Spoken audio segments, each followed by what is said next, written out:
আসসালামু আলাইকুম। আমন্ত্রণ জানাচ্ছি বিটিউবের আজকের আয়োজনে। সাথে আছি আমি হাসানুর ইসলাম।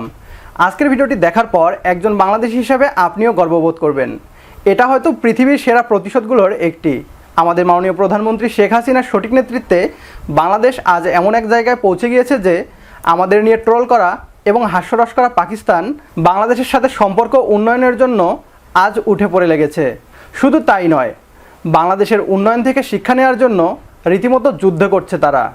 আর আমাদের প্রতিবেশী দেশ ভারত তো আরও এক ধাপ এগিয়েছিল। বাংলাদেশিরা নাকি গরিব, বাংলাদেশের মানুষ নাকি খাবার পায় না, আর তাই তারা ভারতে চলে যায়। এই কথাগুলো ছিল তাদের মন্ত্রী এবং রাজনৈতিক নেতাগুলোর মুখে মুখে। এমন একটি ছোট্ট ভিডিও ক্লিপ এখন আপনাদের দেখাবো। তবে তার আগে আপনি যদি আমাদের চ্যানেলে আজ প্রথম হয়ে থাকেন, তাহলে প্রিয় জন্মভূমিকে নিয়ে আমাদের এই পথ চলায় বিটিউব চ্যানেলটিকে সাবস্ক্রাইব করে আপনিও পাশে থাকুন। আর ইতিমধ্যে সাবস্ক্রাইব করে থাকলে আপনাকে অসংখ্য ধন্যবাদ। Union Minister of State for Home, Mr. Kishan Reddy, was at the Ravidas celebrations at the BJP headquarters yesterday and at the Sant Ravidas Jayanti celebrations. A controversial comment that he made. He said that if India were to offer citizenship to Bangladeshis, then 50% of Bangladesh would be in India, and he mockingly asked whether KCR would take responsibility for it or whether Rahul Gandhi would take responsibility for it. এই ভারতীয় রাজনীতিবিদ প্রায় 1.5 বছর আগে এই কথাটি বলেন।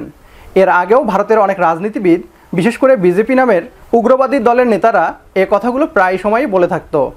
পশ্চিমবাংলার এক রাজনীতিবিদ নাকি এক বাঙালি হিন্দু পরিবারকে চিরামুড়ি খেতে দেখে বুঝে ফেলেছিলেন তারা বাংলাদেশি। থাম্বনেইল দেখে হয়তো এতক্ষণ আপনার বুঝতে বাকি নেই যে এ কথাগুলো আমি আজ কেন উল্লেখ করছি। হ্যাঁ, ভারতের সংসদে এখন বাংলাদেশের উন্নতির প্রশংসা হচ্ছে। সেই ভারতীয় নেতারা যারা বাংলাদেশিদের গরিব আর না খেতে পাওয়া জাতি বলতো, তারাই আজ ভারতের সংসদে মেনে নিয়েছে যে বাংলাদেশ 2017 সালের পর থেকেই দক্ষিণ এশিয়ার মধ্যে সবচেয়ে আগে চলে যাচ্ছে। নিজেদের ইজ্জত বাঁচানোর জন্য তারা এখন ভারতীয়দের বলছে বাংলাদেশের সাথে তুলনা না করতে। তারা বলছে বাংলাদেশ ছোট দেশ আর ভারত বড় দেশ, তাই নাকি তুলনা হয় না। এই মূর্খ উগ্র বিজেপি নেতারা হয়তো জানে না মাথাপিছু আয়ে জনসংখ্যা ও আয়তন প্রভাব ফেলে না। আমাদের মাথাপিছু আয় এখন ভারতের থেকে প্রায় $300 বেশি। আমি এখন চিন্তা করছি বেচারা জি কিষান রেড্ডির কথা। 1.5 বছর আগে যে বক্তব্য দিয়ে তিনি ভারতীয়দের সামনে একটি গোজামিল দেওয়ার চেষ্টা করেছিলেন, সেই তিনি আজ বাংলাদেশের উন্নয়নের কথা মেনে নিচ্ছেন। এখন তিনি লজ্জায় মুখ দেখাবেন কি করে? বাংলাদেশের অর্থনৈতিক উন্নয়ন নিয়ে ভারতীয় সংসদে কী আলোচনা হয়েছে সেটাই জানবো ভারতীয় অর্থনীতিবিদ ও সাংবাদিক दिनेश के भोरार वीडियो থেকে। दोस्तों, मैं दिनेश के भोरा, आप सबका स्वागत है न्यूज़ वर्ल्ड के अंदर। पार्लियामेंट के अंदर आज बांग्लादेश के ऊपर डिस्कशन हुआ। देखिए डिस्कशन क्या था, मिनिस्टर ऑफ स्टेट ने एक स्टेटमेंट दिया। वहाँ पर independent charge for statistics and programmes on implementation Inderjit Singh का स्टेटमेंट आता है। उनका कहना है कि जीडीपी का जो ग्रोथ रेट है, इंडिया की इकॉनमी जो है बांग्लादेश के मुकाबले 2017 से लेके 2020 तक, यानी कि 4 साल तक उसका जीडीपी का ग्रोथ इंडिया का बांग्लादेश से कम रहा है। ये नोन फैक्ट है। फिर आगे कहते हैं कि इंडिया की जीडीपी ग्रोथ भी तो थी, ऐसी बात नहीं है, जो धीरे धीरे कम होती चली गई और बांग्लादेश की उस दौरान के अंदर बढ़ती चली गई। आगे इनका कहना है कि हमें इन दो जो इकॉनमीज़ हैं इनको कंपेयर नहीं करना चाहिए, क्योंकि बांग्लादेश की इकॉनमी बहुत छोटी है, उसको भारत के साथ कंपेयर नहीं करना चाहिए।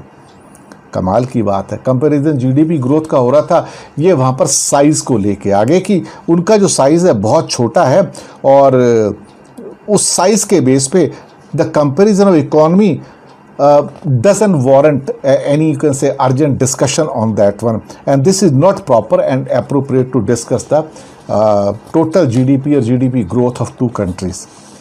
यानी कि अपनी कमज़ोरी छुपाने के लिए ये कहा जा रहा है कि ये दो इकॉनमी को कंपेयर नहीं किया जा सकता है। बहुत बढ़िया। अब साथ में ये भी बता देते कि उनका पर कैपिटा इनकम ही हमसे $280 ज़्यादा है। लेकिन बस ये है कि अभी रे शर्म तो आती नहीं है, लेकिन हाँ कभी कभी सच तो बोलना पड़ता है और पार्लियामेंट में तो झूठा बोल नहीं सकते।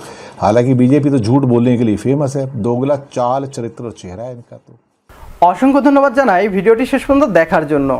আমাদের চেষ্টা থাকবে এটাই, বাংলাদেশের ইতিবাচক খবরগুলো সবার আগে আপনাদের সামনে তুলে ধরার আর আপনাদের কাছ থেকে অকৃত্রিম ভালোবাসা প্রত্যাশা করা। আপনাদের ভালোবাসা নিয়েই বিডিটিউব চ্যানেলটিকে নিয়ে যেতে অনেক দূর। যদি ভিডিও ভালো লাগে তাহলে একটি লাইক দিতে একদমই ভুলবেন না।